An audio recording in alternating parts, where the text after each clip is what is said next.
What's good, everybody? We have another game preview for you guys. Well, we have another video, but we also have another game preview for you guys. And this time is UConn versus Michigan. And I think this game is going to be phenomenal. I think there's a lot of talent on both sides. I think this is a lot of fun matchups on each side as well. We'll start with Michigan. I think Michigan has been really good they've been good. They've been a good program for a while. Shout out to Kim Barnes-Rico, my guy ML. Big fan of hers. But Michigan has done a really good job of building out a program, building out a team that can compete with the top teams. And we haven't seen them play against the UConns, the Michigans. We haven't seen them play against the UConns, the South Carolinas necessarily. Well, no, that's not true. We saw them play South Carolina first game last year. And they looked pretty good. They almost won that game. That was a good game for them. Syla Swords had a phenomenal game. So I'm really curious to see how she plays in this game. She's always shown up in the big games. I think her and Olivia Olsen are going to have to play phenomenal. I know I said this last week in the Notre Dame game, but I think they're actually going to have to play at a really, really high level to give themselves a chance to win this game. Mila Holloway has to shoot better than she did against Notre Dame. I think Kendall Dudley's defense will be really, really interesting. I think she might get the AZ Fudd matchup, which will be really fun to watch because Kendall Dudley can run just as well as AZ can. Now, I don't know about that, actually. AZ's a menace when it comes to running on and off ball and things like that. But that's going to be a really fun matchup to watch. UConn's got a lot of talent over there. They've got Kaylee Heckle, KK Arnold, Ashlyn Shade at the guard spot, which I think a lot of people feel like that they're going to be at a disadvantage in some big games. And while that may be true, I've seen KK Arnold and Ashlyn Shade step up in big games. I've seen Kaylee Heckle step up in big games as well with USC. So I don't think this backcourt is as bad as people think, but I do think it's going to be a really interesting matchup between those guards and then Syla Swords, Mila Holloway, Olivia Olsen, just because there's just so much different styles of play. KK Arnold wants to, facilitate, defend, hustle. Kaylee Heckle wants to push the tempo, get to the rim, can shoot the ball. Ashlyn Shade wants to, knock down that catch and shoot three. So it's going to be a lot of different things, or it's going to be a lot of different matchups, and I want to see how the styles of both teams play out because both teams like to get out in transition. Both teams are also good in half court. So I don't think there's going to be this team has this way over them. Besides, one team has Sarah Strong. One team has Sarah Strong, the other team does not. That's a huge thing. I lied. My bad. They do have one huge advantage, and her name is Sarah Strong. They have one strong advantage, and her name is Sarah. That was terrible.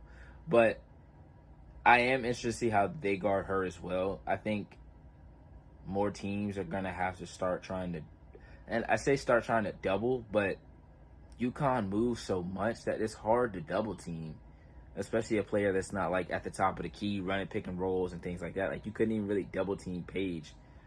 The most you could do was high hedge. So I don't really know if they're going to be able to, they can send a double, obviously, but it's going to be hard because they just have so many options. You double off, who do you double off of?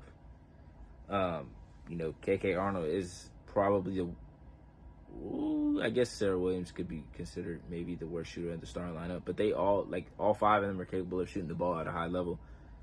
So yeah, it's really tough. That's what makes it difficult when you have these teams that have so much talent is you have to play them all honest. You have to play them all one-on-one, and you have to sit down in the chair and trust your defense, trust your team defense, trust your help and your effort and your energy. And that's why when these big teams lose, it comes down to effort and energy 9 times out of 10. You just have to play harder. Obviously, you got to make shots, but you got to play harder than them because you're losing that talent matchup. As good as Michigan is, they're losing the talent matchup to UConn. And just because you lose the talent matchup doesn't mean you lose the game. We've seen teams already less talented but win the big game. We've seen teams in the past beat teams that people shouldn't, like, Arizona beat UConn a couple years ago in the Final Four. Arizona was not a better basketball team in terms of talent on paper than UConn, and they still won. Like, UConn that year had Kristen Williams. They had Paige. They had O&O. They had Aaliyah Edwards. They had what's her name? Athena Westbrook. Like, they had a lot of players. They had a lot of players, and they still did not. And they ended up losing that game. And a lot of people were expecting South Carolina versus UConn in 2021, and it ended up being Stanford versus Arizona. Like, it's not always who's the most talented team on the court. It's who plays the hardest, who understands their identity more, who can impose their will more in terms of playing our brand of basketball and doing it so well that the other team either starts playing it or can't play theirs. And UConn does a phenomenal job of that. They always move the ball well. They always pay attention to detail on defense. And I think their defense is underrated. Like, I think people always think, like, UConn, great offenses, but they always have had a really good defense too. Like, and at those schools, you can't play if you don't defend. So, like, of course you're going to have good defenders. Like South Carolina, you cannot play if you don't defend. UConn, you don't play if you don't defend. Like, Paige Beckers, like, you can say whatever you want about Paige Beckers and whatever. She was a phenomenal defender. There was a season that she was playing the 4, and she was guarding Chloe Kitts and things like that in games. So it's like, if your best player, one of the best players in your program's history is going to go out and guard the best player and play hard on defense and try to get steals and do all these other things, what makes you think that you can come into this program and not do the same thing? It's the same thing for South Carolina. Players like Asia Wilson, Aaliyah Boston, Camila Cardoso had to play great defense. So if they can play great defense, why can't you? If they can bring that effort and intensity every single game, why can't you? You really don't have a choice. So I kind of got away from what this video is actually about. It's really about Michigan versus UConn, but I do think Michigan has a chance to win this game. I think it's going to be difficult because obviously UConn is very, very talented.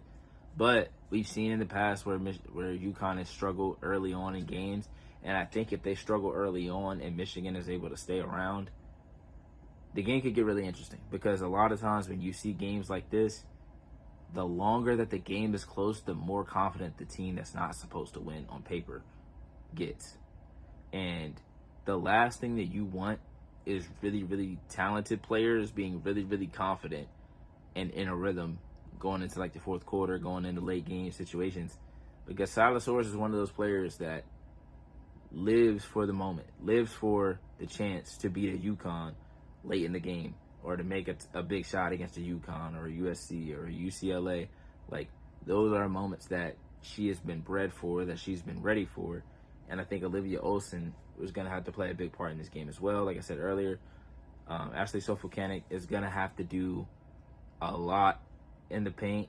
Having Sarah Williams and Sarah Strong down there, like, and Blanca when she comes off the bench, like, it's just going to be a lot to deal with. And yeah, it's just really tough. It's really tough.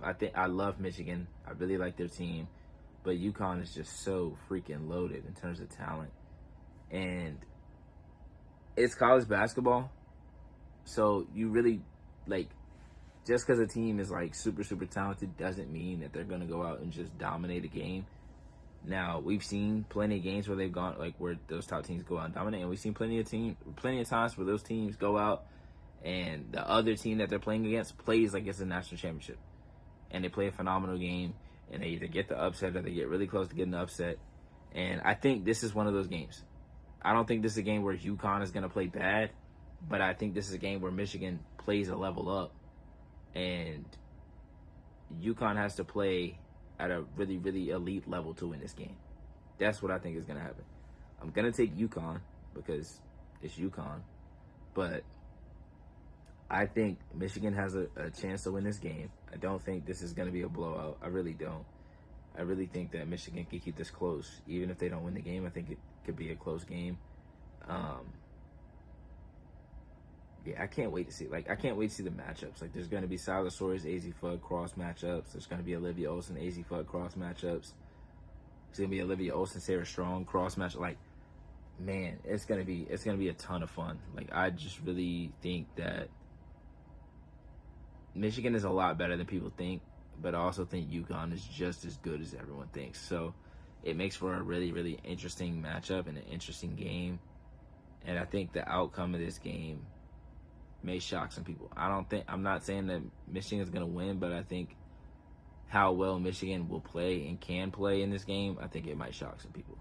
And maybe it'll open people's eyes to Syla Swords even more, and Olivia Olson even more, Mila Holloway even more, and Kim Barnes-Arico. She deserves a lot of credit for what she's done there. She had Naz Hillman there, and they've continued to grow on that. And they had their first Sweet 16 with her, and I think they'll get there this year. I think they have a chance of being an Elite 8 team. Like, I think Michigan can be really, really good this season. And this is the first, well, I don't want to say the first because Notre Dame is a measuring stick game too. But this is like the biggest measuring stick game on their resume. Because obviously they got to play UCLA too. So those are the top two. But, like, do not sleep on Michigan. That's all I'm going to say. Do not sleep on Michigan. Do not think this is going to be a walk in the park. And I can say all that, and then it could end up being a walk in the park. If I'm wrong, I'm wrong. But I truly believe Michigan has a chance to win this game, and we'll keep this close. At the very least, we'll keep this close. Again, I'm still picking UConn. Not saying that I'm picking Michigan. I'm just saying with all the different things that could happen on the court, with all the different matchups and advantages, disadvantages, all this other stuff, Michigan has a really good chance of winning this game. Just remember that. But I'm only, 2 days removed from talking about UConn potentially going undefeated. So that's not me going back on saying that they go undefeated. I just think this game is going to be really, really good. I'm just really excited for the game. That's really it. But make sure you guys tap in, like, comment, and subscribe with tap in, like, comment, and subscribe. What the hell are you doing? Make sure you guys like, comment, and subscribe, and tap in with all the other videos that I have coming out and what have already come out. Working on this passion project that will be dropping. I don't know when it's going to drop. I just started it yesterday. And there's a couple different elements to it that I want to do. But I'm really excited for it. So if you guys are still listening at this point of the video, that means you really want to listen to what I got to say. So I appreciate that a lot. So make sure you guys are locked in for that because it's going to be really, really fun. And it's going to be really, really good to get this type of content out. But thank you guys for watching. Make sure you come back for the next one.